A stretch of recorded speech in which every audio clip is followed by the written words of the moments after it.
Os hábitos da natureza. Dizem que o hábito é uma segunda natureza. Quem sabe se essa natureza não passa, ela mesma, de um primeiro hábito. Blaise Pascal. Este livro explora a possibilidade de a memória ser inerente à natureza. Sugere que os sistemas atuais, tais como colónias de térmitas, pombos, orquídeas, moléculas de insulina, herdam uma memória coletiva de todos os fenómenos respeitantes à sua espécie, por muito distantes que estejam no espaço e no tempo. Devido a esta memória cumulativa, a natureza das coisas torna-se cada vez mais habitual por repetição. As coisas são o que são porque foram o que foram. Parece, pois, que os hábitos são inerentes à natureza de todos os organismos vivos, à dos cristais, das moléculas, dos átomos e mesmo de todo o cosmos. Deste modo, uma semente de faia tomará, durante o seu desenvolvimento, a forma, a estrutura e os hábitos característicos de uma faia. Está apta a fazê-lo porque herda a sua natureza das faias precedentes. Mas esta herança não é uma simples questão de genes químicos. Depende, também, da transmissão dos hábitos de crescimento e de desenvolvimento de inúmeras faias que existiram no passado. De igual modo, à medida que cresce, uma andorinha voa, alimenta-se, alisa as penas, migra, reproduz e nidifica tal como fazem habitualmente as andorinhas. Herda o instinto da sua espécie através de influências invisíveis que atuam à distância. Estas têm por efeito devolver, em certa medida, o comportamento de andorinhas passadas presente nela. É formada pela memória coletiva da sua espécie que, por sua vez, contribui para formar. Todos os seres humanos recorrem igualmente a uma memória coletiva, para a qual todos, por sua vez, contribuem. Se esta visão da natureza estiver correta, nem que seja aproximadamente, deverá ser possível observar o estabelecimento progressivo de hábitos novos ao longo da sua propagação no seio de uma espécie. Quando aves tais como os milharucos azuis aprendem um hábito novo, roubar leite arrancando a cápsula da garrafa, por exemplo, todos os milharucos azuis, onde quer que estejam, mesmo fora do alcance dos meios de comunicação normais, deveriam revelar uma tendência crescente para aprender o mesmo comportamento.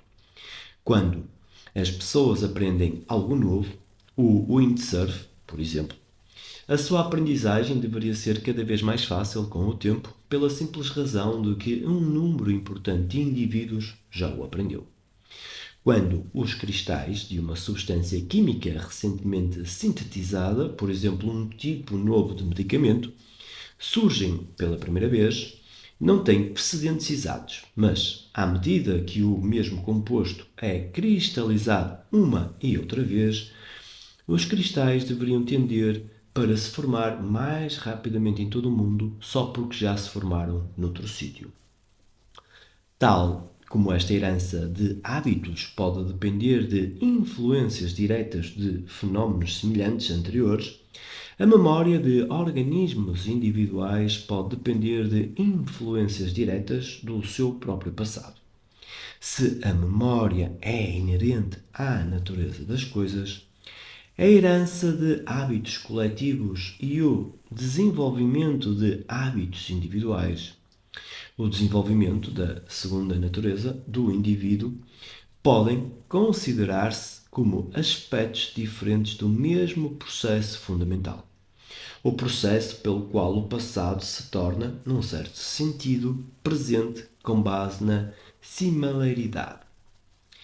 Assim, os nossos hábitos pessoais podem depender de influências cumulativas do nosso comportamento passado, com as quais nos sintonizamos. Se for este o caso, não é necessário que estes se conservem sob uma forma material no nosso sistema nervoso. Passa-se o mesmo quanto às nossas recordações conscientes de uma canção que fixamos ou de um acontecimento em que participamos no ano passado. O passado pode, num certo sentido, tornar-se-nos presente de modo direto. É possível que as nossas recordações não se conservem nos nossos cérebros, tal como supomos habitualmente. Todas estas possibilidades podem ser concebidas no quadro de uma hipótese científica, que batizei hipótese de causalidade formativa. Esta sugere que a natureza das coisas depende de campos, os campos mórficos. Cada tipo de sistema natural possui o seu próprio tipo de campo. Há um campo para a insulina, um campo para a faia, um campo para a andorinha, etc. Estes campos moldam os diferentes tipos de átomos, de moléculas, de cristais, de organismos vivos, de sociedades, de costumes e de hábitos de pensamento. Os campos mórficos, tal como os campos conhecidos da física, são regiões não materiais de influência que se estendem no espaço e se prolongam no tempo. Quando um sistema organizado particular deixa de existir, quando um átomo é desintegrado, quando um floco de neve se derrete ou quando um animal morre, o seu campo organizador desaparece do lugar específico onde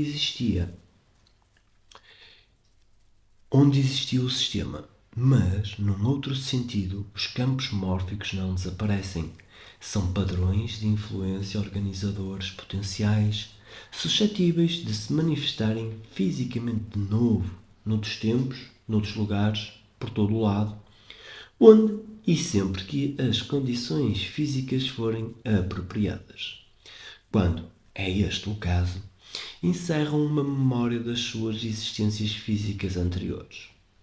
O processo pelo qual o passado se torna presente no seio de campos mórficos chama-se ressonância mórfica. A ressonância mórfica implica a transmissão de influências causais formativas através do espaço e do tempo. A memória no seio dos campos mórficos é cumulativa e é essa a razão pela qual todas as espécies de fenómenos se tornam cada vez mais habituais por repetição. Quando esta repetição se produziu à escala astronómica ao longo de bilhões de anos, tal como foi o caso de inúmeros tipos de átomos, de moléculas e de cristais, a natureza dos fenómenos adquiriu uma qualidade habitual tão profunda que é efetivamente imutável ou aparentemente eterna. Todas estas reflexões estão em contraste flagrante com as teorias ortodoxas em vigor. Nada existe de semelhante à ressonância mórfica.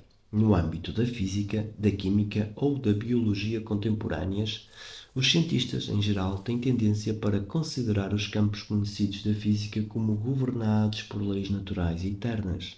Ora, os campos mórficos manifestam-se e evoluem no tempo e no espaço e são influenciados por aquilo que aconteceu efetivamente no mundo.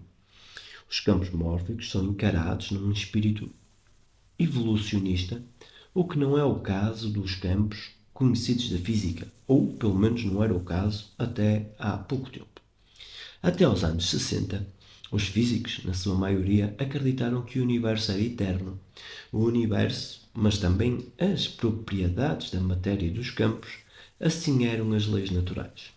Sempre foram e sempre seriam iguais a si mesmas, mas considera-se agora que o universo nasceu na sequência de uma explosão primordial há cerca de 15 mil milhões de anos e que não cessou de aumentar e de evoluir desde então. Atualmente, nos anos 80, a física teórica está em plena efervescência. Surgem teorias que incidem sobre os primeiros instantes da criação, Vários cientistas avançam concepções inteiramente novas, evolucionistas da matéria e dos campos. O cosmos aparece mais como um organismo em pleno crescimento e em plena evolução do que como uma máquina eterna. Dentro deste contexto, os hábitos podem ser mais naturais do que as leis imutáveis. É esta a possibilidade que este livro estuda. Parece-me, todavia, útil, antes de iniciar a nossa exploração, considerar de maneira um pouco mais pormenorizada as nossas concepções habituais relativas à natureza das coisas. A hipótese da causalidade formativa opõe-se a diversas teorias científicas consideradas como ortodoxas desde há vários decénios até mesmo vários séculos. Importa, pois, possuir um certo conhecimento destas teorias, assim como da maneira como são desenvolvidas e ter em consideração os seus êxitos e limitações. Teremos ocasião regularmente, durante esta obra, de avaliar as interpretações de fenómenos precisos em função, por um lado, das teorias ortodoxas em comparação com a sua interpretação de acordo com a hipótese da causalidade formativa. Esta comparação permitir-nos-á uma melhor compreensão das abordagens alternativas, permitir-nos-á, igualmente, ver em que pontos divergem as suas previsões que se prestam a testes experimentais. Com base nestes testes, deveria ser possível determinar qual destas abordagens se adapta melhor ao universo em que vivemos.